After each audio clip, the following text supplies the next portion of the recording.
गुरु ब्रह्मा गुरुर्विष्णु गुरुदेवो महेश्वरः गुरु साक्षात् परं ब्रह्म तस्मै श्री गुरवे नमो नमः। गुरवे सर्वलोकानां विषजे भवरोगिणां निधये सर्वविद्यानां दक्षिणामूर्तये नमो नमः। हरि ओम श्री गुरुभ्यो नमः। सच्चिदानंद सद्गुरु साईनाथ महाराज की जय. So Swayambhu அப்படின்னு சொல்லும் பொழுது, so when we are talking about Swayambhu அப்படின்னா தானே தோன்றியவர். தானே தோன்றியவர் அப்படின்னு சொல்லும் போது வாட்ஸ் த ரெஃபரன்ஸ் இங்கே அப்படின்னு பார்த்தா, ஒவ்வொரு அவதாரம் விஷ்ணுனுடைய ஒவ்வொரு அவதாரமும் தானே சுயமாக செய்தவர் தான். தானேதான் இறங்கி அந்தந்த அவதாரங்களை தானே எடுத்துக்கொண்டார். So no one has dictated him what need to be done. So according to the situation, அந்தந்த சிச்சுவேஷனுக்கு ஏற்றது போலே அவர் அதை தானே உருவாக்கி கொண்டார். பரிணாமத்திற்கு ஏற்றது போல மத்ஸ்யம் 4 வேதங்களை காப்பாற்றணுங்கிறதுக்காக மத்ஸ்யம், கூர்மமாக இருந்து அவர் மேருமலையை தாங்கியது, வராகமாக இருந்து பூமியை தூக்கியது, நரசிம்மனாக அந்த ராட்சசனை அழித்து பிரகல்லாதனுக்கு பக்தியை தந்தது. இப்படி பல அவதாரங்கள் செய்யும் பொழுது ஒவ்வொரு அவதாரமும் தன்னுடைய விருப்பப்படியே தானே செய்தார். இல்ல என்ன சொல்ல வரோம் அப்படின்னு சொன்னா, தசரதனுக்கு பிள்ளையா தானே பிறக்கிறேன் தான் டிசைட் பண்ணார். வசுதேவருக்கு தான் கிருஷ்ணராக பிறப்பேன் என்று தானே தான் சங்கல்பம் செய்து கொண்டார். இப்ப சங்கல்பம்னு நம்ம சொல்லும் போது எதை சொல்றோம்? தானே டிசைட் பண்ணித்தான் வந்தது. இன்னொன்று, அப்படித்தானே வந்த போதும் தசரதனுடைய குணத்திலே கொஞ்சம் கூட ராமருக்குள்ள கிடையாது. இப்ப சீதை ராமருக்கு தசரதன் மாதிரியே இருந்தான் அப்படின்னு சொல்றதுக்கு எங்கேயுமே உங்களுக்கு ஒரு பிரமாணம் ஒண்ணுமே கிடையாது. ஏன்னா ராமர் தசரதனை போன்ற விஷயங்கள் எல்லாம் செய்தார்னு எதுவுமே சொல்ல முடியாது. So Rama is totally different from Dasharatha. Same way Krishna is totally different from Vasudeva. So தானே சுயமாக வந்தாலும் தனியாகவும் தனித்தும் நின்றார். ஆகவே சுயம்பு அப்படின்னு சொன்னா ஒரு பரபிரம்மம் தன்னைத்தானே சுயமாக பிரகடனம் செய்து கொண்டு he himself manifest into an avatar, தானே அப்படி தோன்றி அந்த அவதாரத்திற்குள் தனியாகவும் இருப்பதாக இருக்கிறார். So he doesn't resemble any other characters. ஆகவே இது நம்ம என்ன சொல்றோம்?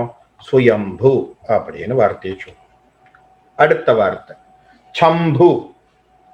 சம்பு அப்படின்னா, சம்புங்கிற வார்த்தை சிவனை குறிக்கின்ற வார்த்தையும் கூட. சம்பு அப்படிங்கிற வார்த்தை எதை சொல்லுது அப்படின்னு சொன்னா, மங்களமான இன்பத்தை அனுபவிக்க செய்பவர். He who makes you to enjoy the austerity. He who makes you to enjoy the auspiciousness. மங்களத்தை அனுபவிக்க செய்பவர். சரியா? மங்களம் கிடைச்சா பத்தாது, அந்த இன்பத்தை அனுபவிக்கிறதுக்கும் ஒரு யோகியதை வேணும். சில சமயங்கள்ல பார்த்திருப்போம், தட்டு நிறைய சாப்பாடு இருக்கும், சாப்பிட முடியாது. சில சமயங்கள்ல காசு இருக்கும், அனுபவிக்க முடியாது.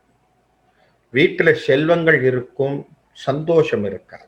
அப்போ எந்த மங்களங்களும் எந்த இன்பமும் வந்தாலும் அதை அனுபவிக்கக்கூடிய ஒரு யோகியதை வேணும். So you need that what to say, you need that qualification, a requisite qualification for you to enjoy that. அப்படி என்ஜாய் பண்றதுக்கு ஒருவர் செய்து தருவார்னு சொன்னால் அவர் பேர் சம்பு அப்படின்னு சொல்லுவோம். அப்போ ஈசனுக்கு ஏற்பட்ட ஒரு நாமமும் சம்பு அப்படின்னு சொல்லுவோம். சிவனுடைய நாமமும் சம்பு. சம்பு ஸ்வயம்பு அப்படிங்கிற வார்த்தை வரும். சில ஒரு பாடல்கள் கூட இருக்கு, போ சம்போ சிவ சம்போ ஸ்வயம்போ அப்படின்னு வரும். அதுலயும் சம்பு அப்படிங்கிற மூர்த்தி வரும். ஆக சிவனுக்கு உரித்தான நாமமாகவும் சொல்லப்படும். இது சிவனுக்கு உரித்தான நாமம்னு சொல்லும் போது இதனுடைய ரெஃபரன்ஸ் எப்படி வருது அப்படின்னு சொன்னா, சம்பு அப்படின்னு சொல்லும் பொழுது இவர் என்ன பண்றார் அப்படின்னா, he helps you to finish this பிறவி, இந்த லைஃபை கம்ப்ளீட் பண்றதுக்கான ஒரு விஷயத்தை அவர் தருகிறார். சே ஃபார் எக்ஸாம்பிள், நம்ம ஒரு இந்த பிறவின்னு ஒன்று எடுத்துட்டோம். இந்த பிறவியில பல துன்பங்கள், இந்த பிறவியில பல விஷயங்கள், இன்னும் குறிக்கோளை நோக்கி போகாமலே இருக்கும்னு வச்சுக்கோ. What is our aim? To merge with God. See, the ultimate goal of every individual is to merge with God. நம்மளுடைய ஒரே குறிக்கோள் அதுவா தான் இருக்கணும். எங்கிருந்து வந்தோமோ அங்க போய் சேரும். இது எங்கிருந்து வந்து அதுக்கப்புறம் என்ன ஆகுதுன்னா, we deviate our path and we go all around and we go all around, we go behind chasing the material pursuits. அதுக்கு பின்னாடி போய் காசு பணத்துக்கு பின்னாடி போய் நின்னுடும்.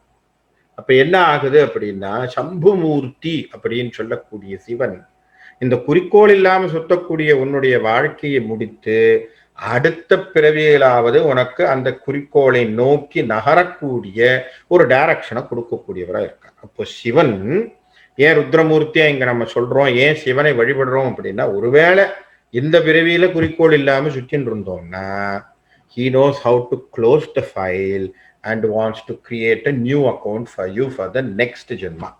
ஸோ அப்படி செய்யக்கூடியதும் சம்பு அப்படின்னு சொல்லக்கூடிய நாமம். ஸோ சம்பு அப்படிங்கிற வார்த்தைக்கு மங்களத்தை தருவதாக ஒரு நாமமும், இன்னொன்னு சிவன்கிற ஒரு சிவனுடைய ருத்ரரூபத்துல நம்ம அதை எடுத்துட்டோம் அப்படின்னு சொன்னா, one who try to help you to complete this life and then go for the next life for a new with a new good goal for you to achieve. அப்போ அதுக்கு பேரு சம்பு அப்படின்னு சொல்றோம். சரியா? ஸோ இது ஸ்வயம்பு சம்பு அப்படின்னு ரெண்டு வார்த்தையை சொல்றோம். ஆதித்ய ஆதித்ய ஆதித்ய அப்படிங்கிற பேரு சூரியனை குறிக்கக்கூடிய பேர். ஆதித்யன் அப்படிங்கிறது சூரியனை குறிக்கக்கூடிய பேரு. சூரியன் அப்படிங்கிறதுக்கு ஆதித்யன்னு பேர். அதித்தியினுடைய குமாரன் ஆதித்யன் அப்படின்னு பேர். அதித்தி அப்படின்னா யாரு? கஷ்யப முனிவரனுடைய மனைவி அதித்தி. அந்த அதித்தியனுடைய குமாரர்களாக பிறந்தவர்களில் ஆதித்யன் என்பவன் முதல். சரி, இந்த கஷ்யபருக்கு எத்தனை பிள்ளைகள் அப்படின்னு பார்த்தா 12 பிள்ளைகள். நான் ஏற்கனவே ஒரு ரெஃபரன்ஸ் கொடுத்துருக்கேன், இருந்தாலும் இன்னைக்கு அந்த 12 பேரையும் சொல்றேன். 12 பிள்ளைகள் கஷ்யபர் முனிவருக்கும் அதிதிக்கும் பிறந்த குழந்தைகள் 12. அந்த 12 யார் யார் அப்படின்னு பார்ப்போம். விவஸ்வான் அப்படிங்கிறவர் முதல் பிள்ளை. அவர் தான் சூரியன்.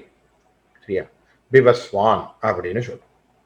சூரியனுக்கு விவஸ்வான் ஒரு பேரும் உண்டு, ஆதித்யன் ஒரு பேரும் உண்டு. ஆக சூரியன் அப்படிங்கிறவர் தான் முதல் பிள்ளை விவஸ்வான். 2வது பிள்ளை அரியமா அப்படின்னு சொல்றோம். அரியமா 2வது பிள்ளை.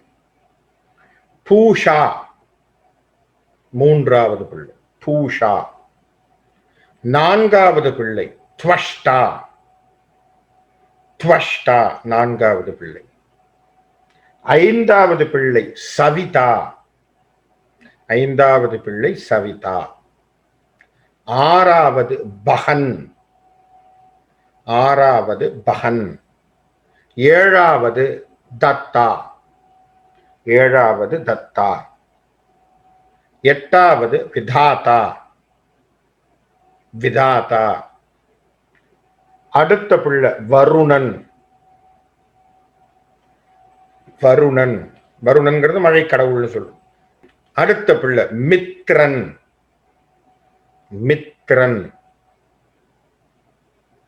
அடுத்த பிள்ளை Indiran.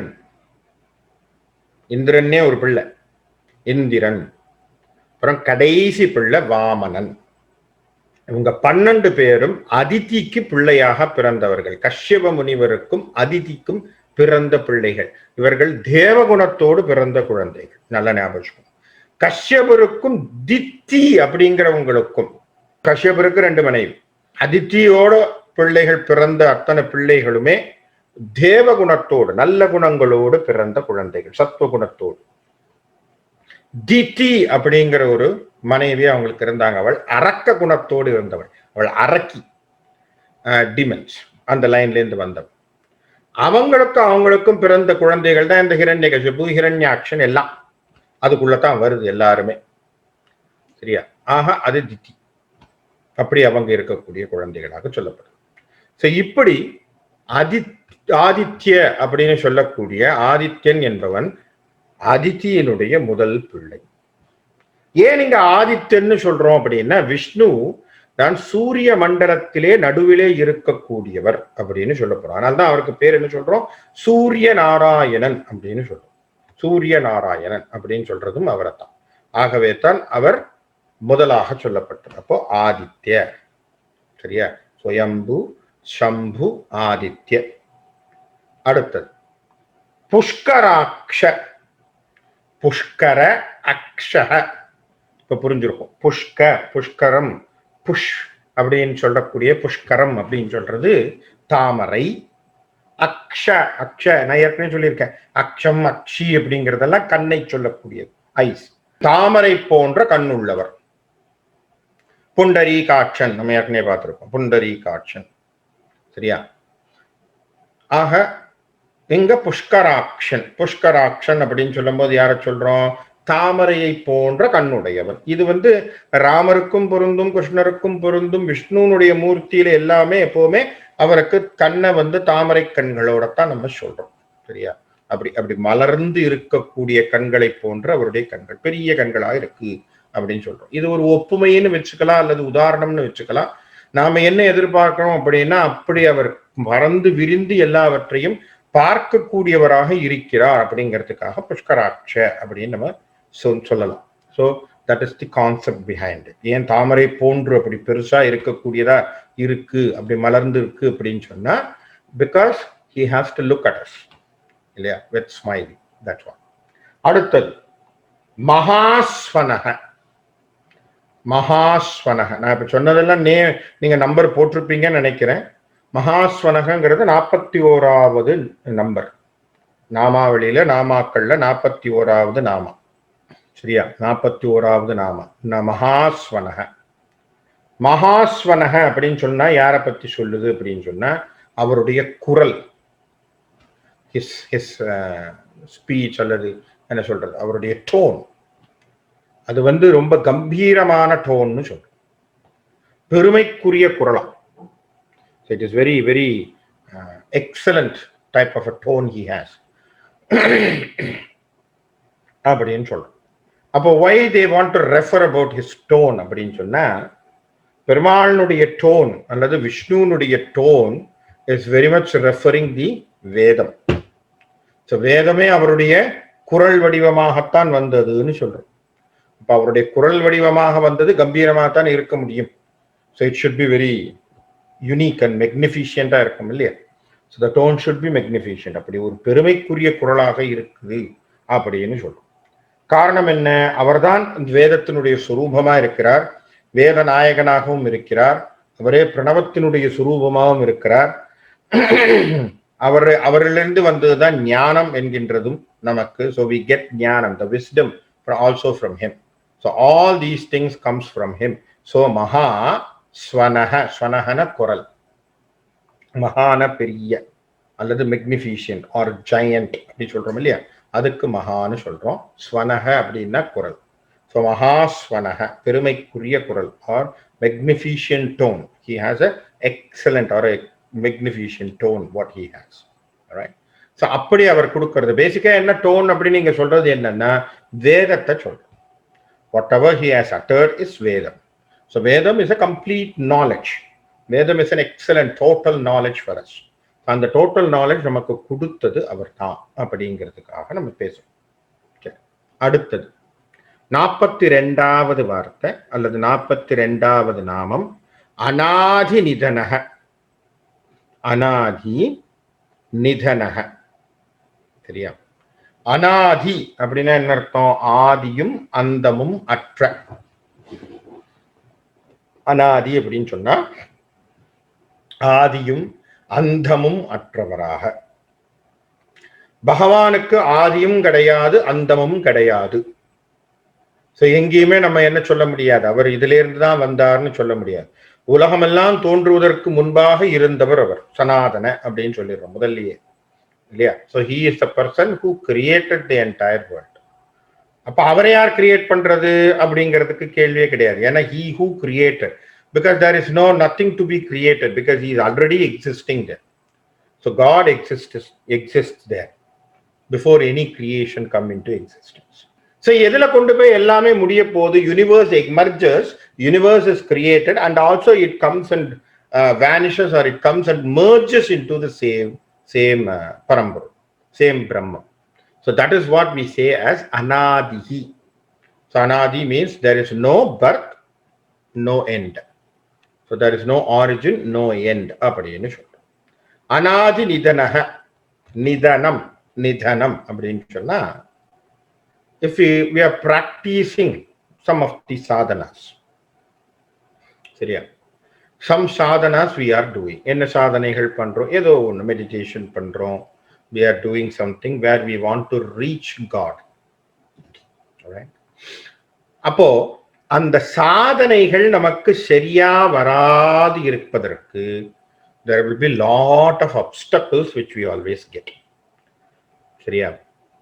So when you do any yoga sadhana, that is what you want to merge or you be union with God. யோகம் அப்படின்னா ஏற்கனவே நம்ம பார்த்தோம். யோக விதானேதாக நம்ம பார்த்தோம். அப்ப யோகம் அப்படின்னு சொல்லும் போது என்ன சொல்றோம்? You want to merge or you be unionized with God. So with that higher self. So whether it is a God, which is higher self, according to your concept, whatever you think about it. Formnu vechukkongo, formless nu vechukkongo, it all depends. Illa swami nu vechukkongo, whatever it is. You want to merge. In the merge பண்ணும்போது, the merging process la namakku enna varum appadina, there will be lot of obstacles where you have to come across. Lot of obstacles will come. Yeah. ஒன்னு இல்ல ரெண்டு இல்ல, as per the Shastram they say you may encounter 80 different types of obstacles. இப்பதான் தெரியுது இல்லையா நமக்கு, நம்ம ஒரு பிராக்டிஸ் பண்ணும்போது ஏன் இவ்வளவு சமாச்சாரங்கள் நமக்கு தடங்களா இருக்குங்கிறது இப்ப தெரியும். சாஸ்திரம் சொல்லுது 80 வகையான தடங்கல்கள் நமக்கு வரலாம். அதுல சிலதை லிஸ்ட் பண்ணியிருக்காங்க. So which will be worthwhile for us to have a note about it, so that we can understand இதுல என்ன அப்படின்னு நமக்கு தெரியணும் அப்படிங்கிறதுக்கும் அதுக்கு ஒரு தீர்வு கொடுத்திருக்காங்க. சரியா? அது என்னென்னு பார்ப்போம். முதல்ல என்ன சொல்றாங்க? அந்தராயங்கள் அப்படின்னு சொல்றோம். அந்தராயங்கள் அப்படின்னா என்ன? That which comes within you that is becoming an obstacle to you. அந்தராயங்கள் அப்படின்னு சொல்றோம். So என்னென்ன அந்தராயங்கள் இருக்கு அப்படின்னு சொல்றோம். ஒவ்வொன்றா பார்ப்போம். Which are very common to us. 100% is common to us. Anytime we have this in our mind also. இது நம்ம மைண்ட்ல வரக்கூடிய ஒரு விஷயம்தான்.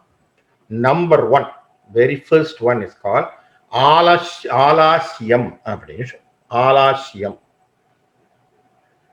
ஆலாஸ்யம்னா என்ன தெரியுமோ?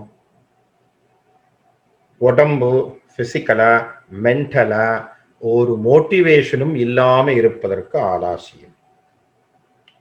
ஏதோ ஒரு சமாச்சாரத்தை கொடுக்குறோம், அந்த சமாச்சாரத்தை பண்ணுன்னு சொன்னா உடனே நம்ம என்ன பண்றோம்? ஒரு மோட்டிவேஷன் இல்லை.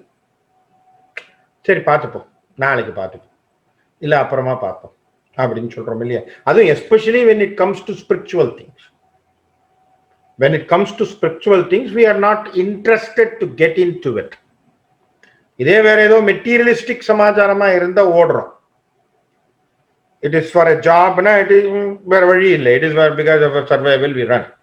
அல்லது it is for something else we get interest and we jump into it. அதே ஸ்பிரிச்சுவலா ஆனா ஒரு ராமாயணத்தை எடுத்து படிப்போம் நமக்கு வருதா? வராது. So we don't get that interest into it. அப்ப என்ன பண்றோம்? ஆலாசியம். So it's a very big hurdle. So first hurdle அதான் போட்டிருக்காங்க, ஆலாசியம். அப்ப என்ன? We don't have a motivation first of all. கரெக்டா? We don't have that motivation. நிறைய இடங்கள்ல நமக்கு அந்த ஊக்கம் இல்லாம போயிடுது. அதனால என்ன ஆகுது? நாமளே நமக்குள்ளே ஒரு டயர்ட்னஸை கிரியேட் பண்ணிட்டு ஒதுங்கிடும். So we just create ourselves some அதுக்கு உடனே நம்ம என்ன செய்வோம்? ஷாக்கு போக்கு சொல்றதுன்னு சொல்லுவோம். ஷாக்கு போக்கு சொல்றதுன்னா என்ன? உடனே ஏதோ ஒரு காரணத்தை சொல்லி நாங்க போய் என்ன பரவாயில்ல அப்படின்னு நம்மளே ஒரு சமாதானத்தை நாமளே கொடுத்துக்கிறோம் இல்லையா? ஆலாசியம். அடுத்தது, இது பண்ண முடியாது. சில சமயங்கள் நம்மளுடைய சமாச்சாரத்தால் ஏற்படக்கூடிய, இதுக்கு பேர் வியாதின்னு சொல்றார். 2வது தடங்கள் நமக்கு ஏற்படக்கூடியது வியாதி. வியாதிகள் நம்மளால சொல்ல முடியாது, கர்ம பலன்களால வரலாம், ஏதோ நம்ம நடைமுறையில நம்மளுடைய வாழ்க்கையில நம்ம the way that we live, the style of life what we live, could have caused this problem. Okay, physically some issues, mentally some issues, we could have got it. So அது வியாதி. புரியுறதா? ஏன் உடம்பு சுகமா இருக்கணுங்கிறதுக்காக நம்ம சொல்றோம்னு புரியுறதா? So it is very, very important, because to have and achieve the spiritual sadhana, very important, to attain the spiritual sadhana, உடம்பு சரியா இருக்கணும். So this is very important for us. உடம்பு சரியா இல்லை அப்படின்னு சொன்னா நம்மளால பண்ண முடியாம போயிடும். So we don't have that concentration on it. அது ரெண்டாவது.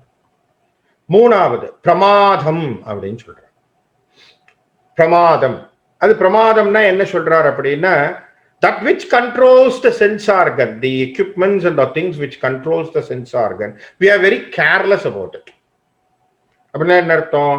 நம்ம என்ன பண்றோம், மனதை ஒரு கண்ட்ரோல்குள்ள கொண்டு வர தெரியலேன்னு அர்த்தம். we don't have a control on our mind. So we allow the mind to jump everywhere.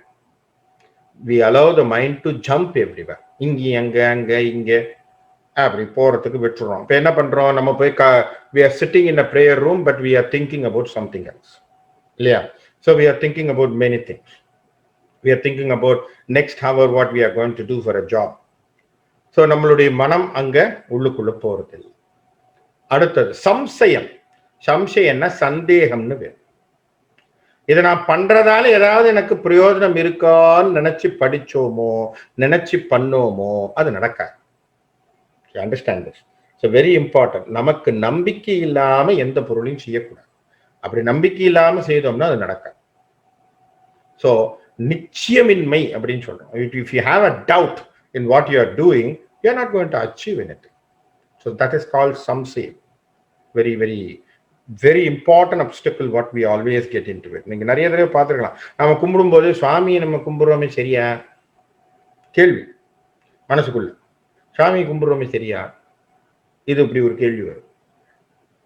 இப்ப இந்த மாதிரி இப்போ வியாழக்கிழமை ஒரு கும்பிட்டா ஓகேவா? இதெல்லாம் நமக்கு வரக்கூடாது. we should not have it, but we have all these doubts. This is something very, very important. Okay. So the third one is called pramadam. Pramadam. The fourth one is called samsayam. Okay. So this is applicable for any type of thing. So don't think only for the spiritual sadhana. I would put you this open. This excellent obstacles can be there for anything. It could be for you are practicing any exercise or yogasana, or you are doing some other work also. Even in your job, you can have this application. It's very practical one in a contemporary field. சரியா? ஏதாவது ஒரு டெவலப்மெண்ட்னு வச்சுப்போமே, ஒரு personal டெவலப்மெண்ட்டுக்காக நீங்க ஏதோ பண்றீங்க அப்படின்னு சொன்னா கூட, you can always apply all these things which always roots to you. These are all obstacles which you definitely come across. Right? It's very important. So you have to understand this. Then the fifth one is called anavastiti. Anavastiti. Okay. Anavastiti அப்படின்னா அவஸ்தான்னு பேர். அவஸ்தைன்னு சொல்றோம் இல்லையா? What is அவஸ்தை? அவஸ்தைன்னா disturbed, feeling disturbed. உள்ளுக்குள்ள ஒரு செட்டில்மெண்டே இல்லை. ஹரி ஹரி ஹரி ஹரி ஹரி ஹரிபரியே செய்யறது எல்லாமே. சஞ்சலப்படுவது, செஞ்சுக்கிட்டே இருக்கும் போதே ஒரு ஒரு என்ன சொல்றது, ஒரு கம்ப்ளீட்னஸோ ஒரு செட்டில்மெண்ட்டோ இல்லாத மாதிரியே செய்யறது. So that is called anavastiti. So you are not settled down. அஸ்ரதா அடுத்தது. அஸ்ரதை. ஸ்ரத்தை அப்படின்னு சொன்னா என்ன அர்த்தம்? You have that very sincerely you are doing it. அஸ்ரதை அப்படின்னா என்ன அர்த்தம்? No sincerity. So you can understand, no sincerity. So கொஞ்சம் கூட அதில் ஒரு சின்சியாரிட்டியோடவே செய்யறது இல்லை. ஓகே, இன்னைக்கு பண்ணோம், 4 நாள் கழிச்சு பண்ணி பார்ப்போம். இது especially this comes whenever it is about your personal development or something which you want to enhance, or somewhere to the higher development, or somewhere you want to study about something which can take you for the higher level, spiritual journeys and all. This happens. ஏன்னா எப்பவுமே சிலர் சொல்லுவாங்க, நான் daily ஒரு புஸ்தகத்தை எடுத்து படிச்சு 1/2 hour படிச்சுட்டு தூங்குவேன்னு. அது எத்தனை தடவை கரெக்டா இருக்குன்னு தெரியாது. ராத்திரில சில சமயம் என்ன பண்ணுவோம், தூக்கம் வந்துடும், தூக்கத்துல புஸ்தகத்தை தூக்கி போட்டு படுத்து தூங்கிடுது, பாதி கூட படிக்கிறது இல்லை. So when we have a dedicated time, we don't do it. Or we want to concentrate on something. எடுத்து ஒரு பகவத்கீதையில ஒரு நாலு verses படிக்கிறேன் அப்படின்னு வச்சுண்டா அதுக்குள்ள போகிறது இல்லை. We don't have that ஸ்ரத்தை. But we are very much interested to talk about all the other newses. Right? So that is called asraddhai அப்படின்னு சொல்றோம். அடுத்தது பிராந்தி தர்சனம். This is highly there with people. என்ன பண்றது அப்படின்னா, பிராந்தி தர்சனம் அப்படின்னா நம்மளுடைய குரு, நம்முடைய பகவான், அதாவது எந்த கடவுள், எந்த சுவாமியோ, அப்புறமா அவர் சொன்ன ரிச்சுவல்ஸ், அந்த முறைகள் அல்லது விஸ்டம், இதை பத்தி தப்பா தெரிஞ்சுக்கிறது. சுவாமியை பத்தி நல்லதா தெரிஞ்சுக்கணுங்கிறது அக்கறையே கிடையாது. சுவாமியை பத்தி தப்பா தெரிஞ்சு வச்சுக்கிறது, குருவை பத்தி தப்பா பேசுறது, குருவை பத்தி தப்பா தெரிஞ்சுக்கிறது. உனக்கு தெரியுமோ அவர் வீடு வாங்கி வச்சுட்டு இருக்காரு, இது தேவையா? அவர் குருனா அவர்கிட்ட இருந்து நம்ம ஞானம் வேணும். அவர் என்ன இருந்தா நமக்கு என்ன? உனக்கு தெரியுமோ அவர் 2 வீடு வச்சுட்டு இருக்காரு, கார்ல போய் வரார். What ever it is, you have taken him as a guru. You should have a pure devotion and dedication on him. That's it. No other second thought about it. இது ரொம்ப முக்கியம். இது ரொம்ப அடிப்படையில் நான் சொல்றது என்ன தெரியுமா, குருவின் மீது ஒருவன் சந்தேகப்படுவான் என்று சொன்னால் there is no other chance that whatever you have read, it's not going to help you at all in any time. So குருவினுடைய ஆசீர்வாதம் இருந்தால் என்ன சொல்றாங்கன்னா, ஒரு சபையில போய் பேசுறோம், we are going to a stage and we want to talk. If the guru's ஆசீர்வாதம் is there, it will come perfectly. If it's not there, you don't know what you are talking. It will totally blanks you out. You will talk irrelevant and nonsense. Right? Everything goes with the Guru Kripa Kataksham. And you should have that 100% faith and devotion and that surrender which makes you to talk. Today, whatever we do, whatever I talk and whatever it is, it's all because of his own blessings, my Guru's blessing. That's it. So I believe it very strongly. அப்படித்தான் போகுது, அப்படித்தான் நடக்குது. ஏன்னா நான் என்னன்னு புதுசா நான் பேசினேங்கிறதே கிடையாது. அவர் என்ன சொன்னாரோ அதுதான் நம்ம சொல்றோம். நம்ம இதுல ஒன்றும் பெருசா ஞானத்தை ஏற்றுக்க போறது இல்லை.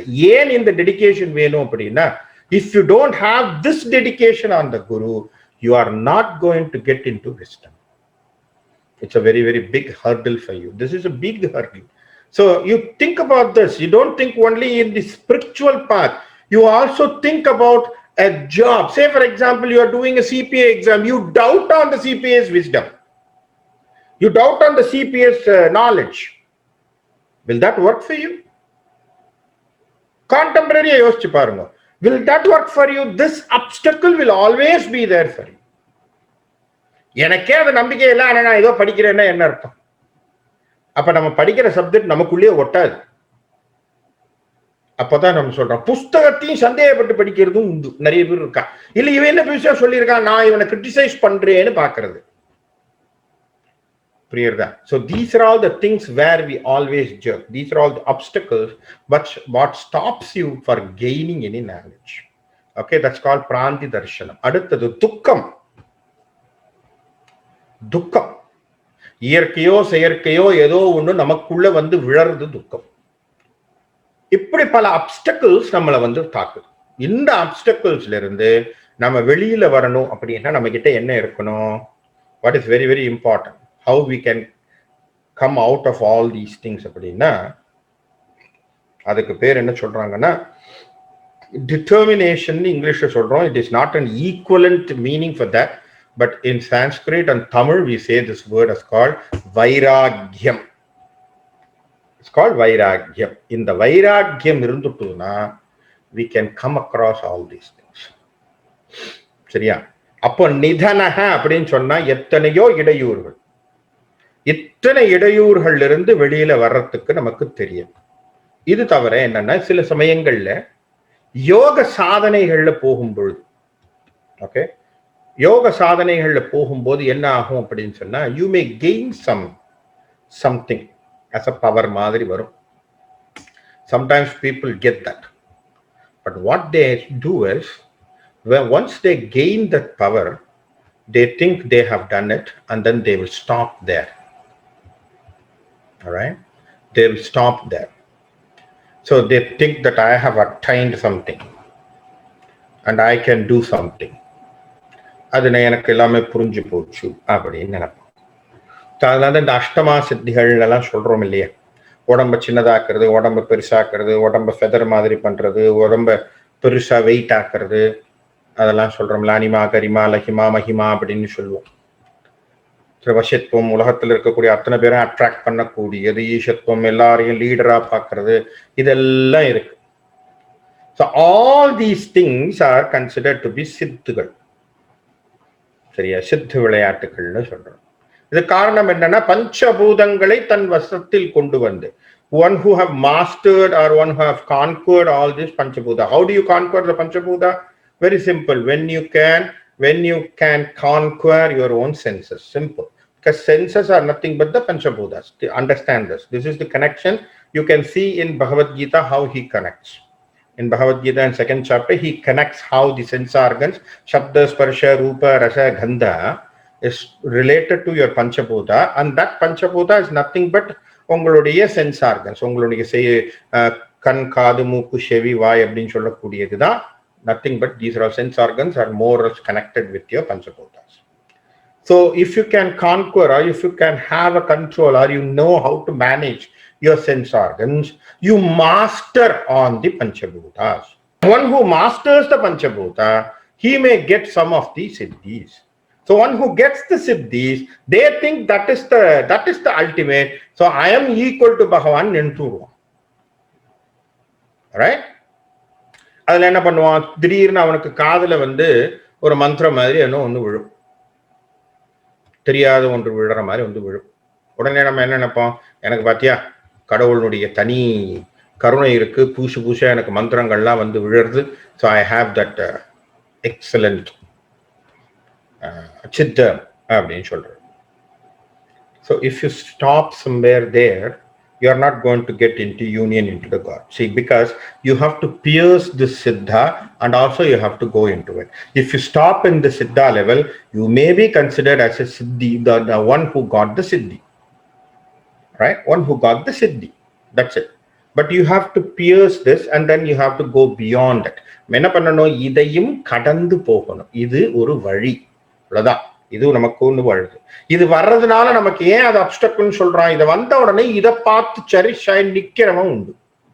நிறைய பேர் இருக்காங்க அந்த மாதிரி. நிறைய பேர் போய் மாட்டிக்கிட்டு அதுல போய் நின்றுடுவாங்க. Then they don't know how to come out of it. They may get those things, right? So because they can take, see, பஞ்சபூதாச வசியம் பண்ணும்போது என்ன, காற்றுல இருந்து சமாச்சாரங்கள் எடுக்கிறது பண்ணலாம், நெருப்பை உண்டாக்குவது பண்ணலாம், தண்ணீரை கொண்டு வரலாம், தண்ணீர் மேல் நடக்கலாம், தண்ணீர்ல மூழ்கி வெளியில வரலாம், எல்லாம் செய்யலாம். பஞ்சபூதங்கள்ல செய்யும் போது ஆகாயத்தில் மறைந்து போகலாம். இப்ப நம்ம செய்யக்கூடிய விஷயங்களோடவே நின்னுட்டோம்னா, we are not going to progress more. You are just in the peripheral of something. That's it. Beyond that is the higher level. So this is something which we need to understand.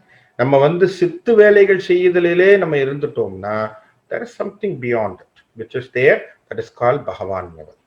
So you have to go beyond that அப்படிங்கறத நாம தெரிஞ்சுக்கணும். சரியா? That is why don't get stuck into only those type of things. That's why Swami always talks about that. Don't get stuck with my miracles. Because miracles are only a visiting card. அவர் நிறைய தடவை சொல்லிவிட்டார்.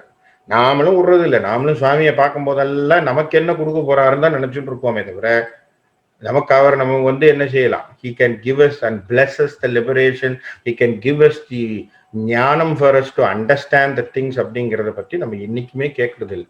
யார் போனாலும் நம்ம எப்ப போனாலும் இதைத்தானே நம்ம கேட்டுட்டு இருக்கோம். Any time we go, we are always thinking about what he can give us. What he can give us. Can he give us a ring? Can he give us a chain? Can he give us a watch? Can he give us some pen? இதுதான் நமக்கு எப்போ பார்த்தாலும் ஒரே சமாச்சாரமா இருக்கு. So we don't understand. We don't need his blessing to get rid of this life and get into liberation. We don't ask for it. ஏன்னா நமக்கு அது தெரியல, நமக்கு அவ்வளவுதான். So we are always behind something on the materialist pursuit. Or எனக்கு ஒரு promotion வேணும், இல்லைன்னா எனக்கு ஒரு வேலை வேணும், எனக்கு ஒரு பர்மனன்ட் வேலை வேணும், எனக்கு இது கிடைக்கணும் அது கிடைக்கணும், இப்படித்தான் நம்மளுடைய எண்ணங்கள். So this is something which we need to get rid of. Okay, so just to give that hint. So why I'm saying is anadi means one who doesn't have all these obstacles, because he is beyond this nidhanaha obstacles. So anadi nidhanaha, get rid of the obstacles, go for that, so you can also become a person of anadi. So there is no birth, no death. So this is what we say as anadi nidhanaha. அடுத்தது 43வது வார்த்தை, 43வது நாமம், which is called தாத்தா. தாத்தா தாத்தா அப்படின்னா தாங்குபவர், one who holds அப்படின்னு சொல்றோம். தாங்குபவர், one who holds, who supports, right? So how he has done. அவருடைய அவதாரங்கள்ல நம்ம என்ன சொல்றோம்? ஆதி கூர்ம அவதாரம், ஆதி வராக அவதாரம், ரெண்டுமே என்ன பண்ணிருக்கு? Holds, right? ஆதி கூர்ம அவதாரம் என்ன பண்றது? மேருமலையை தாங்கியது. ஆதி வராக அவதாரம் பூமியை தாங்கியது. ஸோ தாங்கி பிடித்தல் அப்படிங்கிறது அவர் செஞ்சிருக்கார். So he who holds the things, right? And what else he holds? What is the real nature of a god? God holds dharma, upholds the natural law. So he is always for the dharmam. So what is dharmam? Total natural law, the process of evolution. இதை அவர் எப்பவுமே தாங்கி பிடிக்கிறார். He doesn't get out of it. So he is always for the dharma. Okay, he always holds the dharma. Very important. Okay, right. அப்படி இருக்கக்கூடிய தர்மாக்கள். So தாத்தா அப்படின்னா தாங்குபவர். தாத்தாங்கிற பேரை நம்ம ஏற்கனவே பார்த்துட்டோம். அதித்தியினுடைய ஒரு பிள்ளைக்கு பேர் நான் ஏற்கனவே சொன்னேன் இல்லையா? 12 பேர்ல தாத்தான்னு ஒரு பேர் இருக்குன்னு சொன்னேன். 12 பிள்ளைகள்ல ஒரு பிள்ளையின் பேரு தாத்தா. அவருக்கு அவருடைய சகோதரன் பேரு விதாத்தா, அதுதான் அடுத்த நாமம். அவருடைய சகோதரன் பேர் விதாத்தா. அடுத்தது அதுதான் அடுத்த நாமம். 44வது நாமம் விதாத்தா. சோ தாத்தா தாங்குபவர். விதாத்தா அப்படின்னா என்ன அர்த்தம்? உலக நடைமுறை அமைப்பவர். So he who puts the shastras a dharmic path to us. He who gives us the path by which you have to live. So that means basically he gives you the dharma. He lays down the dharma. See, he gives you the way by which you have to live. சரியா? இது ரொம்ப ரொம்ப முக்கியம். So தாத்தாவா தாங்குகிறார். அப்படியே எதை தாங்குகிறார்? தர்மத்தை தாங்குகிறார்.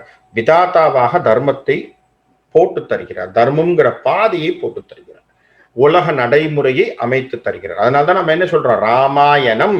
So direction of Rama, you walk in the direction of Rama. So he gives you the path. He leads you there. So that is basically what he does as a Vidhata. So what is the other way of understanding the Vidhata? They also say Brahma is also considered to be Vidhata. Why? Because he creates and he gives you the path, right? So our வேதத்தை base பண்ணி வேதத்திலிருந்து அவருடைய என்ன பண்றாரு? Creations எல்லாத்தையும் create பண்ணி நமக்கு தரார். அப்போ வேதத்தை படைத்து கொடுத்ததினால், வேதத்தை பொறுத்து அவர் நமக்கு வழிவகுத்து கொடுத்ததுனால பிரம்மதேவருக்கு பேர் என்ன? விதாத்தா அப்படின்னு சொல்றோம். பிரம்மதேவருக்கும் பேரு விதாத்தா. சோ இப்படி அவருக்கு இருக்கக்கூடிய விஷயங்கள் சொல்றோம். சோ தாத்தா விதாத்தா. அடுத்தது தாது உத்தமஹ. தாது உத்தமஹ.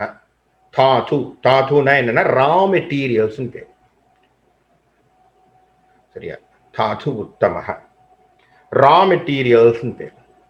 இதே நம்ம ஆயுர்வேதத்துல கூட நம்ம என்ன சொல்றோம்? தாத்து அப்படின்னு ஒரு வார்த்தையை சொல்றோம். இது என்னது? So that which has the blood and the bones, that which holds the body. Okay? Tatu uttamaha. So he who holds everything. So உலகை தாங்கக்கூடிய மூலப்பொருள்னு சொல்றோம். சிறந்த மூலப்பொருள். He is the raw material for the entire world. the entire universe. He's the raw material from where you got everything, right? So we know, see, if say for example God has created or God has replicated the universe, கடவுள் இந்த உலகத்தை படைத்திருக்கிறார் என்று சொன்னால் எதை வைத்து படைத்தார்? தன்னை வைத்து படைத்தார். தன்னை வைத்து படைக்கின்ற பொழுது தான் என்கின்ற அவரை தான் மூலக்கூறாக வைத்து படைத்தார். Right? If you understand. So he himself has turned into raw material from where he has created the world, yet he is outside of the world, so he is considered to be Dhatu Uttamaha. So that is where he is different. அப்படித்தான் தன்னைத்தானே அந்த உலகத்திற்கான ஒரு மூலப்பொருளாக தன்னை போட்டுக்கொண்டார். So he has done into it. So he has put himself. So when the Vikriti, from Prakriti and Vikriti, they all come into the existence, then you can get manifestation kulla varumbodhu the panchabhudangal mahathu ego ellam. So all these things emanated from where? From God. From where? From Brahman. So Brahman is the raw material. So among the best raw material, he is the best, right? Uttamaha. When we say Uttama, is the excellent, the best. So we say Uttama Purusha, Uttama Ishvara. So when you say those things, that means you are talking about Uttama means highest, the greatest, the significant or magnificent, you can say that. So Dhatu Uttamaha. Right. So this is how we say that. So let us read that slokam one more time. And the slohatha unnodaro paapom. Swayambhu Shambhuraditya Pushkaraksho Mahasvanaha Anadi Nidhano Dhata Vidhatata Turuttamaha. So this is how that verse goes. Adattha verse, ஆறாவது verse. அப்ரமேயோ ரிஷிகேஷः பத்மநாபோ மரப்பிரபுः Vishwakarma மனுஸ்த்வஷ்டா ஸ்தவிஷ்ட ஸ்தவிரோ த்ருவः. திரும்பி படிக்கிறேன். அப்ரமேயோ ரிஷிகேஷ பத்மநாபோ அமரப்பிரபு. ஆங்கிற வார்த்தையே சைலண்டா இருக்கும், அதுல பிராக்கெட்ல போட்டிருப்பாங்க. So when they say silent means it will come as a pronunciation, because Padmanabho Maraprabhu. When you extend the Padmanabho or that and O, they get into the sandhi there. Padmanabho Maraprabhu Vishwakarma Manustvashta Stavishta Staviro Dhruvaha. Staviro Dhruvaha. சரியா? இப்போ ஒவ்வொன்னா பார்ப்போம். அப்ரமேயோ. பிரமேயம் அப்படின்னா என்ன அப்படின்னு பார்ப்போம். இது 46வது நாமம். சரியா? பிரமேயம் அப்படின்னா knowledge. That the knowledge what you gain through sense organs. The knowledge what you gain from outside world. It's called பிரமேயம். இந்த பிரமேயத்துக்கு 4 வகையில சொல்லப்படும்.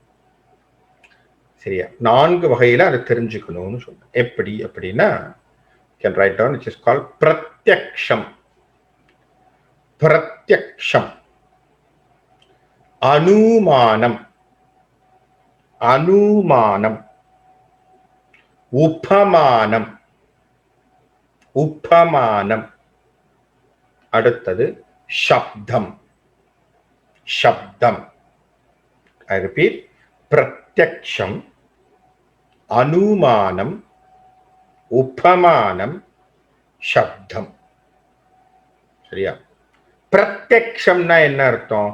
direct experience, direct perception, direct inference. எனக்கு நேரடியா தெரியுது, பிரத்யக்ஷமா. I understand directly. Okay, so I gain any information directly. I did myself. I jumped into swimming pool. I directly experienced how to swim. All right. So there is no other there is no other secondary things for us. So there is no shortcut for us to learn swimming through correspondence. அது postal courses கிடையாது. ஸ்விம்மிங்னா குதிச்சு தான் ஆகணும், டிரைவிங்னா steering பிடிச்சு தான் ஆகணும். So it is very important that you directly get it. பிரத்யக்ஷம் தான் அது, டிரெக்ட் எக்ஸ்பீரியன்ஸ். கையில தொட்டு ஸ்டியரிங்கை பிடிச்சி ஓட்டி கண்டுபிடிச்சா தான் டிரைவிங். அது போல நேராக தண்ணியில குதிச்சு கையை காலை போட்டு உதச்சி பண்ணா தான் ஸ்விம்மிங். பாட்டுனா வாயை விட்டு பாடினாதான் பாட்டு. So it is very important that you get the pratyaksham straight away. You put yourself directly there. So you get the direct experience. That's called pratyaksham. ரெண்டாவது அனுமானம். அனுமானம்னா என்ன? Inferences. Okay, that's first one is direct perception. Directly you get it. Directly you gain the knowledge. Second one is called inference. Inference எப்படி வருது? You gain through an inference. How do you inference or assume? Maybe we can say assume. Assumption. A and B. Say for example, or chinna example கொடுக்கிறேன், because being a management student I can relate this. I hope most of you can understand this. நான் என்ன பண்றேன்னா, say for example நான் ஒரு company வச்சுருக்கேன்னு வச்சுப்போம். I want to increase my sales. So what I can do, I have an advertisement. So I do a promotion advertisement so that I see more people buying my product. So what is my inference here? Advertisement has an impact on my sales. You understand? So advertisement has an impact on my sales. Accepted. இல்லையா? இப்போ அனுமானம். இது என்ன அனுமானம்? அட்வர்டைஸ்மெண்ட்டுக்கு நான் போட்ட பணத்துக்கு there is an influence. நான் என்ன பண்ணலாம்? என்னுடைய ஆடியன்ஸ், அதாவது கஸ்டமர்ஸ் வரும்பொழுது நான் கேட்கலாம், அட்வர்டைஸ்மெண்ட்டை பார்த்தியா, உனக்கு அது பிடிச்சிருந்ததா, அதை பேஸ் பண்ணி தான் நீ வந்தியா, அப்படிங்கிற சர்வே கொஸ்டின்ஸை நான் போட்டு I can understand whether it has got an impact or not. So this is one way. In Upanishad and all, they have always they have given this example. What is that? A smoke and the fire. நமக்கு நிறைய அந்த example சொல்லியிருப்பாங்க. So ஒரு mountain டாப்ல we see a smoke. So what is our அனுமானம் for us? There should be fire. When there is a smoke, there is a fire. So we understand when we see a smoke, there should be a fire there. So that is called anumanam, right? Anumanam. So first one என்னது? Pratyaksham. Pratyaksham is direct. Second one is anumanam. So you get as a assumption. Third one, upamanam. Upamanam is through examples. This could be like a correlation. Correlating study மாதிரி, இதனால இது அப்படிங்கிற மாதிரி, அல்லது இது மாதிரி இது அப்படின்னு சாம்பிளிங் மாதிரி சொல்றது இல்லையா? உபமானம். ஒரு உபமானம் ஒரு எக்ஸாம்பிளா வச்சு பேசுறது. ஒரு say for example you understand a case and based on which you apply it to everything. In statistics we say about the sample, say whatever true with the sample is true with the population. You see what I'm saying? Whatever true with the sample is true with the population. So this is a upamanam, from where I am gaining something, from where I am going to apply the same knowledge to the entire world. So it is called upamanam. So ஒரு example எடுத்துக்கிறேன், அந்த example இருந்து மற்றதை நான் gain பண்ணிக்கிறேன். So இது உபமானம். அது மூன்றாவது. நான்காவது சப்தம். சப்தம்னு சொன்னா ஆல்வேஸ் when they refer சப்தம், சப்தம் is வேதம். It's called சப்த பிரமாணம். சப்தம் is வேதம். Alright? So 4 types of way that you can gain the knowledge. So what is that? Pratyaksham is very, very, very, very important concepts in your knowledge management basis. Whoever is interested in management studies or whoever interested in anything, நான் சொல்லுவேன், இது எந்த ஃபீல்டாக இருந்தாலும் இந்த 4 வேலை தான் நீங்க எதையுமே கெயின் பண்ண முடியும். So what are all they? Pratyaksham, anumanam, upamanam, shabdam. Shabdam is through your professor talking to you, or somewhere you are getting through your books or something else, theoretically, which is written there. Okay, in contemporary world it is theoretically written. In those days shabdam is Veda. Okay, those days spiritual பார்க்கணும்னா சப்தம் is Veda. So all these 4 is the way that which you can gain a knowledge. Now the question is இந்த 4 வழியா gain பண்றதுக்கு பேரு பிரமாணம்னு பேர், பிரமேயம்னு பேர். இந்த 4 வழியாக நமக்கு கிடைக்கக்கூடிய நாலேஜுக்கு பிரமேயம்னு பேர். பிரமாணம், பிரமேயம்னு பிரமாணம். இந்த 4 வழியாக பகவானை புரிந்து கொள்ள முடியுமா? Can we understand God through all these 4 ways? Can we do that? Is that through a pratyaksham? Is that through a anumanam? Is that through a upamanam? Is that through a shabdam? What is the way that we can get it? Cannot. Because he is beyond comprehension. You understand? Beyond comprehension. புரியுறதா? நான் சொல்றது என்னன்னு புரியுறதா? I hope you understand the thing. So why I have given you all these ways, these are all the 4 ways you get any knowledge. இந்த வழியால தான் நீங்க knowledge gain பண்ண முடியும். இந்த 4 வகையிலுமே நீங்க எல்லா மற்ற விஷயங்கள் எல்லாத்தையும் சொல்லிடலாம். Not the Brahman, not the God. Can you define it? Can you say pratyaksham? If you say pratyaksham, yes, Prahalada saw Narasimha. Prahalada Narasimha பார்த்தாரே, பிரத்யட்சமா பார்த்தாரே. Yes, நரசிம்மருங்கிறது ஒரு ஃபார்ம் அப்பா. கிருஷ்ணருங்கிறது ஒரு ஃபார்ம் அப்பா. ராமருங்கிறது ஒரு ஃபார்ம் அப்பா. That is not ultimate. So it's a form. அவர் எடுத்திருக்கக்கூடிய மகா சமுத்திரத்திலிருந்து ஒவ்வொரு pharma நம்ம பார்த்துட்டு இருக்கோமே தவிர we are not seeing the entirety. So based on some sample, இங்கேயும் உபமானம் தப்பு. என்ன ஒரு சாம்பிள் எடுத்துட்டு எனக்கு அவதாரம் முழுசா தெரிஞ்சு போச்சுன்னு சொல்றோமா? முடியாது. இதுக்குதான் சுவாமி சின்மயானந்த பியூட்டிஃபுல்லா சொல்வார், it is like a landmark. So what is God? He says it is like a landmark. What? All these things what we are reading is all landmark. Like it is like something as a symbol or a sign. This is what he says, Swami Chinmayananda, beautiful word. Say for example, he says an excellent example. Say someone comes there in the street and you are standing in the street, someone is asking. ஒருத்தர் வந்து கேட்கிறார், வந்துட்டு உங்களை கூப்பிட்டு கேட்கிறாரு, நான் வந்து அந்த நம்ம ஐயா வீடு எங்க இருக்குன்னு ஒருத்தர் கேட்கிறார். சரியா? அவர் என்ன பண்றோம், அப்படி பார்க்கிறோம். பார்க்கும்போது அங்க ஒரு வீடு தெரியுது. அந்த வீட்டினுடைய சுவர்ல அந்த வால்ல ஒரு பூனை நின்றுட்டு இருக்கு. சரியா? நான் அடையாளம் சொல்றேன். அந்த பூனை நிக்குது பாத்தீங்களா, அதுதான் ஐயா வீடு. சரியா? நான் சொல்றேன் புரியுதா? இந்த பூனை நிக்குது பாத்தீங்களா, அதுதான் ஐயா வீடுன்னு நான் சொல்றேன். கரெக்ட். சோ அவருக்கு என்ன தெரிஞ்சிருக்கு, அந்த பூனை இப்ப நிக்கக்கூடிய இடம் தான் அந்த அவருடைய வீடுன்னு தெரிஞ்சுட்டு இவர் போயிருக்காரு. அதுதான் வீடு. மறுநாள் வர்றாரு, இவர் இன்னொரு ஆளுக்கு வந்து சொல்லணும்னு பாக்குறாரு. he is standing, someone is coming there, he is looking at it, there is no cat. The fellow is asking him, எப்ப அந்த ஐயா வீடு எங்க?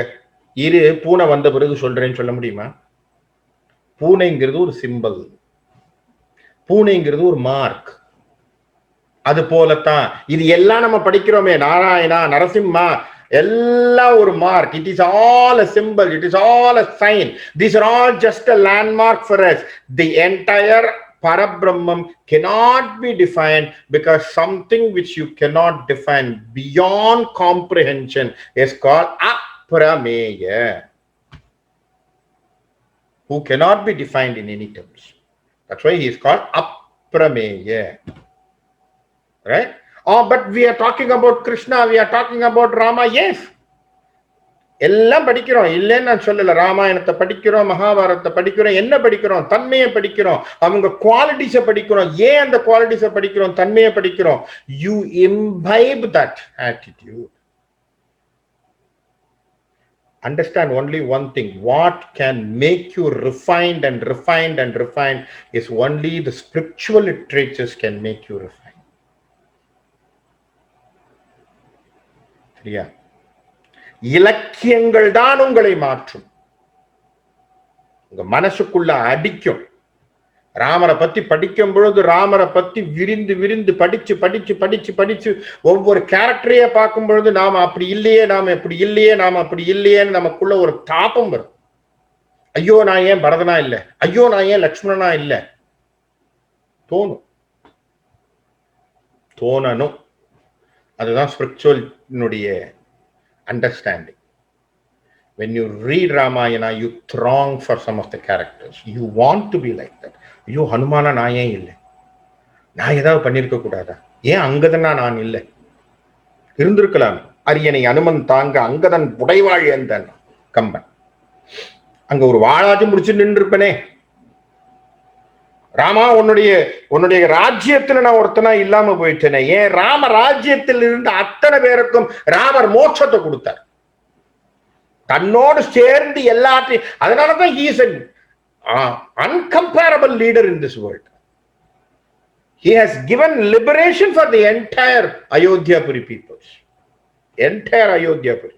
Shaketapuriன்னு ஒன்று கொடுத்தார். So this is something magnificent. Who can have such things? Why I am not there? நான் ஏன் அவருடைய பிரஜையில ஒருத்தரா கூட நான் இல்லையே? ராமரை பார்த்திருக்கலாமே, யோசிக்கிறேன் இல்லையா? அதனாலதான் சொல்றேன், ஏன் காம்ப்ரிஹெண்டே பண்ண முடியாது. They are beyond comprehension. Aprameya, அளவையால் you cannot measure them. அறிய முடியாது. அளவையால் அறிய முடியாதவர். எந்த அளவுகோலை வச்சுக்கிட்டு அவரை அளக்க முடியாது. நீங்க என்ன சின்ன நினைச்சிட்டு வாமனரை கொடுத்தா அவர் பெருசா நின்றார். ஏன்னா ஒரு சிங்கம் தலையோட ஒரு ஆள் வரான்னு பார்த்தா அவர் உடம்ப புலந்து எல்லாத்தையும் புலந்து போட்டுட்டார். மச்சம்னு நினைச்சு இத்துணுண்டா கொண்டு போய் ஒரு தொட்டில தண்ணி தொட்டில வச்சா அந்த மீன் வளர்ந்துகிட்டே போகுது. அசாதாரணமான விஷயங்கள். So we cannot understand, we cannot compare or measure them. Immeasurable. So அப்ரமேய. அடுத்து அது 46வது. 47 ரிஷிகேஷ. ரிஷிகேஷ அப்படின்னா ரெண்டு விஷயம். ஒன்று கேசத்தை பற்றி பேசுவதாக சொல்லலாம். கேசம் அப்படின்னா அவருடைய தலை கூந்தல். கிருஷ்ணருக்கு அருமையான கூந்தல்கள் இருந்ததும் ராமருக்கும் அருமையான கூந்தலா இருந்ததாகவும் சொல்றோம். So he had a very good mated hair locks and all these things, which is always compared there. இங்க என்ன சொல்றாங்க, இன்னொரு வகையில, what is the other way of understanding the Rishikesha means?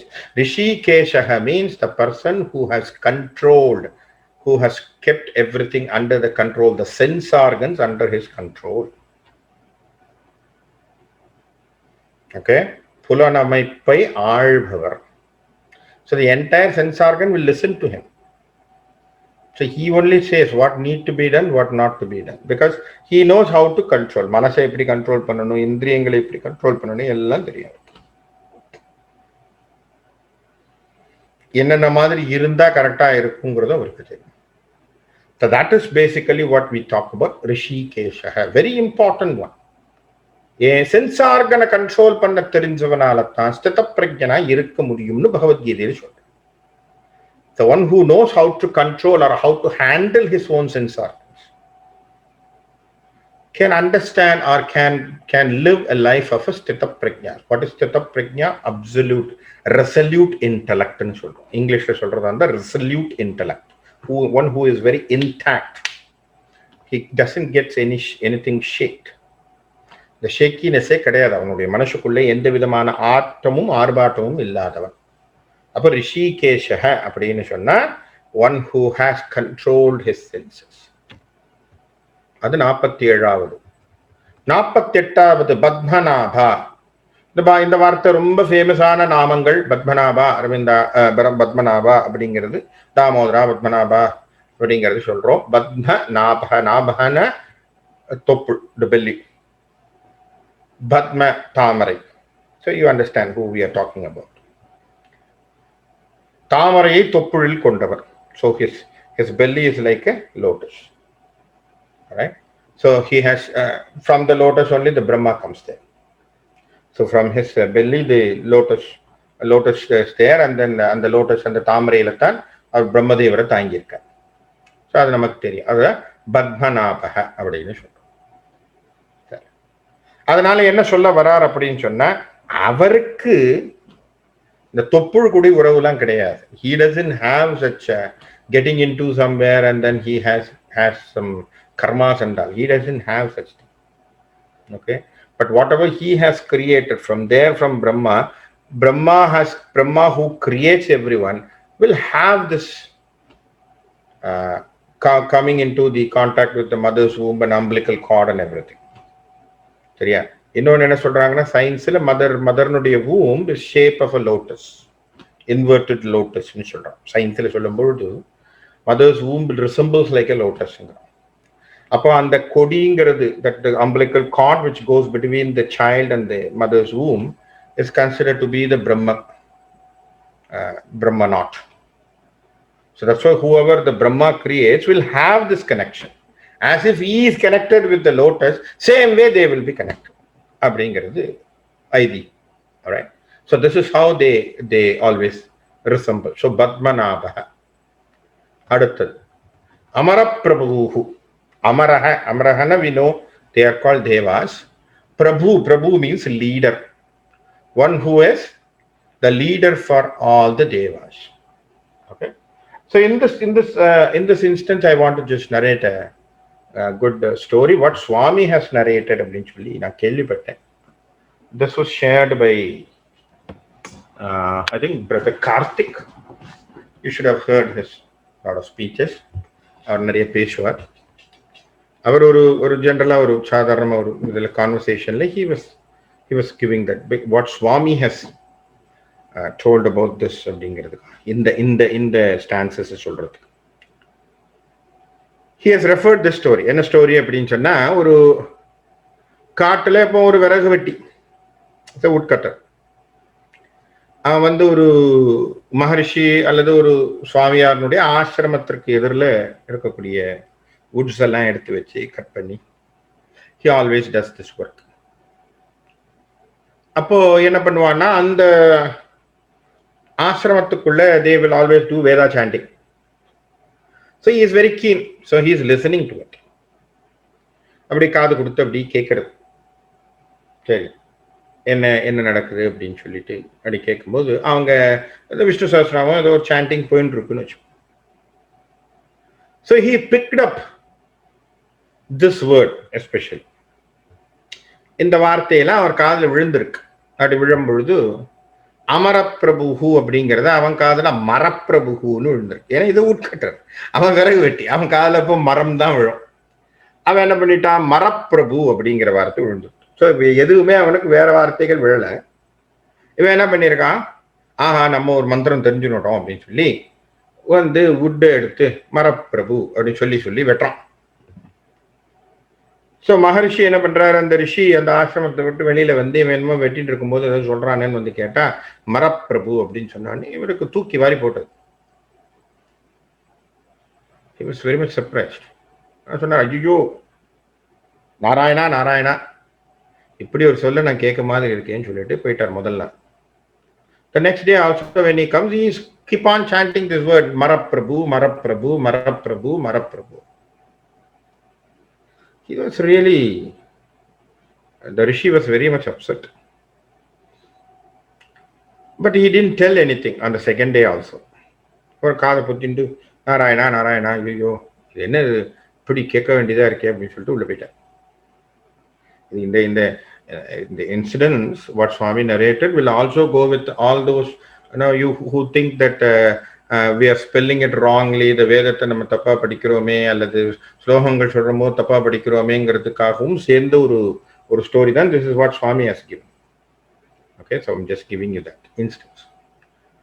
அப்படி மரப்பிரபு அப்படின்னு சொல்லிடுறோம். 3ஆம் நாள் திருப்பி வரும்பொழுது இவன் மரப்பிரபுன்னு சொல்லும் போது தாங்கலை இவருக்கு. So Rishi goes and say him, stop, don't do that, don't say that. இந்த மாதிரி வார்த்தையை திரும்ப சொல்லாது, தப்பா படிக்காது, நீ இதை மோசம் பண்ற, அவர் நாமாக்களை மோசம் பண்ற, எல்லாமே தப்பா சொல்ற அப்படின்னு சொல்லிட்டு அவர் சொன்ன உடனே இவன் விறகு வெட்டிட்டு இருந்தவன் அந்த வார்த்தையை சொல்லிட்டு இருந்தவன் நிறுத்திட்டான். So he stopped saying anything. And then he was just cutting the wood and he thought it by his mind saying that okay, நமக்கு என்னப்பா இதெல்லாம் வரவா போகுது அவ்வளவுதான் அப்படின்ட்டான். ஸோ அன்னைக்கு நான் நைட்டு போய் ஆசிரமத்தில் ரிஷி வாஸ் கோயிங் அண்ட் ஸ்லீப்பிங். தூக்கத்தில் நாராயணர் வந்திருக்கார். நாராயணன் வந்தவொடனே இவர் தடால்னு கீழே கனவுல விழுந்து நாராயணா என்னுடைய கனவுல வந்திருக்கேன், ரொம்ப சந்தோஷம் அப்படின்னோடனே அவர் கேட்டாராம், ஏண்டா அவன் ஏதோ ஒரு நாமாவை சொல்லிட்டு இருந்தான், என்னன்னா நினைச்சுக்கிட்டு அவன் ஒரு நாமாவை சொல்லிட்டு இருந்தான், அதையே நான் திருத்துறேன்னு அவன்கிட்ட சொல்லி அவனை நிறுத்தி வச்சிருக்கப்போ இதனால யாருக்கு என்ன பிரயோஜனம்னு கேட்டான். இல்ல நாராயணா, அவன் அமரப்பிரபுங்கிறதுக்கு மரப்பிரபுன்னு சொல்லிவிட்டான், பார்த்தீங்களா, உங்களை கொண்டு போய் மரத்தோடு சேர்த்துட்டான் சொன்னாராம். என்ன நீ எல்லா வஸ்துலையும் இருக்கிறாப்பால தானப்பா சொல்ற நீ. You are assuming that I am omnipresent and omnipotent. Am I not in that wood where he is cutting? Am I not in that even the piece of the wood where he is doing it? Am I not a Maraprabhu also? னு கேட்டிருக்கார். நான் பாப்பா மரப்பிரபு இல்லையா? நான் அந்த அந்த விறகுல நான் இல்லையா? நான் எல்லா இடத்துலையும் சர்வ வியாபின்னு நீ சொன்னா நான் எல்லா இடத்துலையும் இருக்கணும் இல்லையோ? அப்ப அந்த விறகுலயே நான் இல்லையான்னு கேட்டிருக்கேன். He got stuck. ஆஹா, ஐயோ நான் தப்பு பண்ணிட்டேன்னு ஓடி வந்து அந்த விறகு வெட்டி காலில் வந்து அந்த ரிஷி விழுந்து, அப்பா உனக்கு இந்த வார்த்தையை இந்த நாமாவை நாராயணனே சொல்லக்கூடியதற்கான அருளை கொடுத்திருக்காரப்பா, நான் ஒண்ணுமே கிடையாதுன்னு சொல்லி அவரை ஆசுவாசப்படுத்தி, இனிமே நீ அதையே சொல்லு, ஏன்னா நாராயணனே ஒத்துண்டான் அந்த நாமத்தைன்னு சொன்னான். எதுக்காக சொல்ல வரேன்? மரப்பிரபுவாக இருந்தாலும் அமரப்பிரபுவாக இருந்தாலும் ரெண்டும் ஒண்ணுதான். ஏன்? he is omnipresent, he is there even in the wood. Also if you think he is amaraha, he is also as the head of the devas. Okay, so don't think நம்ம வந்து ஏதாவது என்ன சொல்றது, when we don't think that நாம ஏதோ தப்பா சொல்றோம் அதனால வார்த்தைகள் தவறா போச்சுன்னு சொல்லும் பொழுது, this is the story which we have to remind in ourselves, because who are we to correct? God knows how to correct. This is what I'm already telling you, but I'm still repeating. நான் ஏற்கனவே ஒரு தடவை சொன்னேன், அதைத்தான் நான் திரும்பவும் சொல்றேன். God knows what you are saying. What is very important is your sincerity and the devotion to see. So Amara Prabhu அப்படின்னு சொன்னா தேவர்களுடைய பிரபு அப்படின்னு. So that is 49th word. So we will do one more word so that the count will be 50. We will finish with the word 50th word, which is called Vishwakarma. இந்த விஸ்வகர்மாங்கிற கேரக்டரை நம்ம மகாபாரதத்துல கேள்விப்பட்டிருப்போம் இல்லையா? விஸ்வகர்மாங்கிறவர் ஒரு சிற்பி, தேவலோகத்தினுடைய சிற்பின்னு சொல்லுவோம். சிற்பி means the sculptor who can build something, who can build the buildings and all. The Hastinapuram for the Pandavas was built by him. ஹஸ்தினாபுரத்தை கிரியேட் பண்ணவர் அவர் தான் அப்படின்னு சொல்லப்படுது. சாரி, இந்திரபிரஸ்தத்தினுடைய நகரத்தை கிரியேட் பண்ணி கொடுத்திருக்கார் அப்படின்னு சொல்றோம் பாண்டவர்களுக்கு. இந்திரபிரஸ்தத்தையே அவர் தான் he has created and he has sculpted everything for the Indraprastham. So தேவலோகத்து சிற்பின்னு சொல்லுவோம். அசுரலோகத்துக்கு ஒரு சிற்பி இருந்தார், அவருக்கு பேரு மாயன்னு பேர், மயன்னு சொல்லுவோம். மயனுடைய அரண்மனைன்னு சொல்றோம். அப்படி so they have their different sculptures they have done it. மயனுடைய அரண்மனையில தான் பார்க்க அப்படியே ரகசியமா இருக்கும். You see, when you go inside it shows like miracles and all. So that is his creations. Okay, so Vishwakarma is considered to be one of the sculpture. The Vishwatai செதுக்கியவன்னு வச்சிருக்கோம். One who has created this universe. If you put the word literally, நம்ம எப்படி எடுத்துட்டோம்னா, வார்த்தை எப்படி எடுத்துக்கிட்டோம்னா நம்ம என்னன்னு படிக்கலாம்? விஸ்வஹ கர்மஹ. Vishwa means universe, karma means one who has created, one who sculpted the entire universe சொல்லலாமா? So one who has done it, it's only the God, it only the Narayana has done this, right? So அதைத்தான் அவர் பண்ணியிருக்கார் அப்படின்னு நமக்கு தெரியும். So that one thing which we can understand from the Vishwakarma, right? So விஸ்வகர்மானுடைய சமாச்சாரங்கள்ல நமக்கு அது புரியும். ஸோ விஸ்வகர்மாவுக்கு ஒரு சின்ன ப்ரிலூட் அல்லது some Puranic reference was given. என்ன புராணிக் ரெஃபரன்ஸ்ன்னு பார்ப்போம். என்ன சொல்றோம்னா, விஸ்வகர்மா யாருடைய வழியில வந்தவர் அப்படின்னு சொன்னா ப்ரஹஸ்பதின்னு நமக்கு தெரியும். we know Brihaspati is considered to be the Deva Guru. So he is the gurus for devas, the good peoples, good elements. தேவர்களுடைய குரு இந்திர புரோஹிதாய நமஹ அப்படின்னு சொல்லுவோம் பிரகஸ்பதியை. ஸோ இந்திரர்களுடைய புரோஹிதர் அப்படின்னு பேசப்படுது, அவர்களுடைய டீச்சர், ரைட்? ஸோ அவங்களுடைய அந்த பிரகஸ்பதியினுடைய சிஸ்டர் இருந்தாங்க. பிரகஸ்பதியினுடைய சிஸ்டர் பேர் பிரம்மவாதினின்னு பேர். பிரகஸ்பதியினுடைய சிஸ்டரின் பேர் பிரம்மவாதினி. இவங்க வந்து யோக மார்க்கத்துல ரொம்ப நாள் இருந்தவங்க. யோக மார்க்கம்னா very unified with God and all. Then she met இந்த அஷ்டவசுக்கள்னு சொல்றோம். அஷ்டவசுக்கள்னா 8 விதமான செல்வங்கள்னு சொல்லலாம், 8 விதமான ஆட்கள், individuals, right? In which one of the Vasu is called Prabhasa. So adula one of the Vasu is called Prabhasa. So this Brahmavadini married Prabhasa and their child is called Vishwakarma. சரியா? So their child is called Vishwakarma. So Vishwakarmaனுடைய அப்பா பேர் என்னது? Prabhasa. So Prabhasa, so Vishwakarmaனுடைய mother Brahmavadini, who is Brihaspati's sister. Okay, right. So Vishwakarma got a son. விஸ்வகர்மாவுக்கு ஒரு பிள்ளை இருக்கு. அந்த பிள்ளைக்கு பேர் என்ன அப்படின்னு சொன்னா நளன்னு பேர். நளன்னா நளதமயந்தில வரக்கூடிய நளன் அல்ல. நீங்க இந்த நளன்கிற பேரு இன்னொரு இடத்துலயும் கேள்விப்பட்டிருப்பீங்க. நளன் நீலன்னு 2 பேர் இருந்தாங்க. யாரு? ராமருக்கு பாலம் போட்டு தந்தவர்கள்னு கேள்விப்பட்டிருக்கோம் இல்லையா? சேது பந்தனம் பண்ணி தந்தவங்க 2 பேர் இருந்தாங்க. வானரமா இருந்தவங்க, குரங்கா. அத நளன் நீலன்னு பேர். அந்த நளன் என்பவன் விஸ்வகர்மாவினுடைய பிள்ளை. So see how the reference comes here. So Vishwakarma அப்படின்னு சொன்னா யார சொல்றோம்? Vishwakarma is a person, one who created the universe. That is how we have this. So we will just go through என்ன நம்ம இன்னைக்கு படிச்சிருக்கோங்கிறத ஒரு தடவை திரும்பவும் நான் சொல்லிடுறேன். So the previous verse and also this verse. இதுல நம்ம ஃபுல்லா முடிக்கல, நம்ம விஸ்வகர்மா வரைக்கும் பண்ணியிருக்கோம். ஸோ இருந்தாலும் இந்த 2 வேர்ஸையும் ஒரு தடவை சொல்லிடுறேன். ஸ்வயம்பு சம்புராதித்ய புஷ்கராட்சோ மகாஸ்வனஹ அநாதி நிதனோ தாத்தா விதாதாதா துருத்தமஹ அப்ரமேயோ ரிஷிகேஷ பத்மநாபோ அமரப்பிரபு விஸ்வகர்மா. இனிமேதான் மற்றதெல்லாம் நம்ம படிக்க போறோம், இருந்தாலும் அதை முடிச்சுடுறேன். மனுஸ்த்வஷ்டா தவிஷ்ட தவிரோ த்ருவ. தவிஷ்ட ஸ்தவிரோ த்ருவ. Yeah. So this is how the verse goes here. So with that, the Vishwakarma is the 50th nama which we have seen. Namudikiran kaye navacha manasendriyarva buddhyatmana va prakrite swabhavat karomi yatyat sakalam parasmai नारायणाय इति समर्पयामि. ओम तत्सत्. श्री रामकृष्णार्पणमस्तु. नारायण. साईराम.